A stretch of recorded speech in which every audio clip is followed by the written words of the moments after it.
Vamos atualizar os nossos esquemas de receita, tanto no Graph quanto no Mongo, para ter a referência do usuário que criou a receita. E você vai ver que é muito simples e por que que isso é bem legal no GraphQL. Para começarmos a atualizar, então vamos no nosso esquema de receita no Mongo. Posso abrir aqui. Posso apagar aqui o esquema de usuário, vou fechar ele aqui, resolvers também. E aqui eu quero adicionar mais um campo, que o nome dele vai ser autor, que é o autor da receita no caso. Vou abrir aqui chaves. O tipo dele vai ser um tipo de ID do Mongo, um Object ID do Mongo.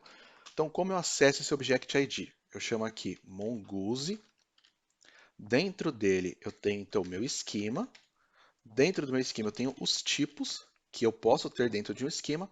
E dentro aqui pode ver que eu tenho boolean, array, buffer, date, um monte de coisa. E eu quero o Object ID. Então esse daqui é um tipo de Object ID do Mongo. E só isso aqui não vai dizer nada. Isso aqui não funciona em nada para a gente. Eu preciso dizer qual a referência desse Object ID. Onde ele está referenciando, que coleção ele referencia, qual outro esquema ele referencia. Para isso eu tenho a propriedade ref. E eu vou falar aqui que a receita, que esse autor, referencia o usuário. Ele vai referenciar o nosso esquema de usuário. Por último, required vai ser true, que é obrigatório vir esse autor. Salvando aqui, agora eu posso ir no meu esquema de receita e primeiro eu vou aqui no meu input. Então, quando eu for criar essa receita, eu preciso receber quem é o autor dessa receita. Então, o autor vai ser aqui um ID.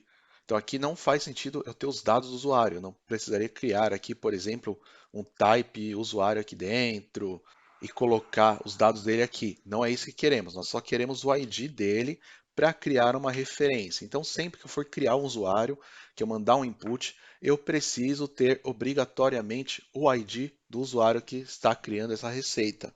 E agora, por último, no tipo, quando eu for retornar o meu autor aqui, eu preciso retornar o meu usuário. Preciso retornar os dados do meu usuário. No caso, eu recebo o ID para referenciar no input e nas queries, na consulta, na hora de retornar dados, eu quero retornar os dados realmente desse meu usuário que pertence a essa receita, ou no caso, a receita que pertence a esse usuário. Mas eu preciso retornar aqui os dados dele. Então, para isso, eu passo o usuário. Eu posso salvar aqui e mais para frente nós veremos isso funcionando realmente. Por enquanto não dá, porque como eu já falei, não temos os resolvers e os typedefs definidos aqui, não estou pegando eles. Mas ainda assim, eu posso abrir o Playground, acho que eu estou com ele rodando aqui ainda. Tá rodando aqui ainda o meu Playground. Eu posso abrir ele para demonstrar mais ou menos como isso é feito, como esse alinhamento de dados é feito no GraphQL. Então eu posso vir aqui no meu navegador. Eu estou aqui então no meu localhost, meu Playground está funcionando ainda, tudo certo. Vou só dar um reload aqui. E aqui eu vou abrir uma nova aba, vou deixar o reload aqui, vou abrir uma nova aba. E no GraphQL, uma das coisas mais legais é que eu não preciso trazer todos os dados no documento. Eu posso só puxar o que eu quero para economizar no tráfego de dados.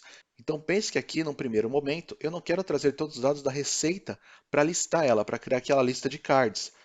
Não tem porquê, por exemplo, eu trazer os ingredientes e os passos que podem ser um array gigantesco, dependendo da receita. Eu poderia até modificar lá e eu ter só o tempo de preparo, o título e a imagem, no máximo. Não precisaria de mais nada disso. Se o usuário quiser ver detalhes, ele clica na receita e entra, e aí eu puxo o restante dos dados. Então eu poderia fazer essa modificação para trazer o mínimo possível de dados.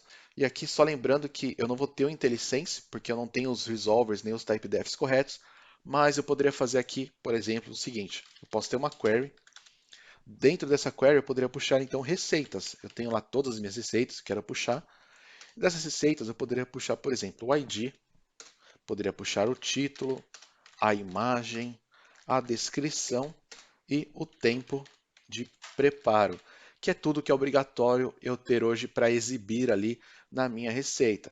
E depois, digamos que o usuário foi lá e clicou numa receita para ver. O que eu posso fazer? Eu posso pegar esse ID aqui, eu vou poder passar aqui, por exemplo, pegar uma receita só, passando no meu ID aqui, esse ID, e aí então eu posso pegar aqui os ingredientes, os passos, concatenar tudo ali no meu objeto de receita que já está no front-end. E aqui que entra a nossa referência do autor. Eu posso puxar a propriedade autor aqui, Depois que eu tiver, se eu quiser puxar isso só lá na hora de exibir a receita, eu posso puxar aqui autor. E esse autor, como ele é do tipo de usuário, como eu estou retornando ele como um novo usuário, eu poderia simplesmente aqui abrir chaves de novo e eu ter aqui então meu nome, meu sobrenome e o meu e-mail, para eu saber quem é a pessoa ali, para eu poder entrar em contato, alguma coisa do tipo. Mas eu posso ter então meu nome e sobrenome para dizer quem foi que criou essa receita para mim. Então isso aqui é uma query totalmente válida dentro do GraphQL. Eu posso trazer só o que eu preciso na hora que eu quero, na hora que eu preciso ali. Eu não preciso trazer todos os dados. Isso é muito bom na economia de dados, no tráfego de dados. Então é isso que o GraphQL nos permite fazer de forma fácil e rápida. Você vai ver isso melhor mais para frente, quando finalizarmos nossos typedefs, nossos resolvers, e colocarmos eles nos locais corretos, juntar todos e disponibilizar. A cara do nosso playground aqui já vai mudar muito.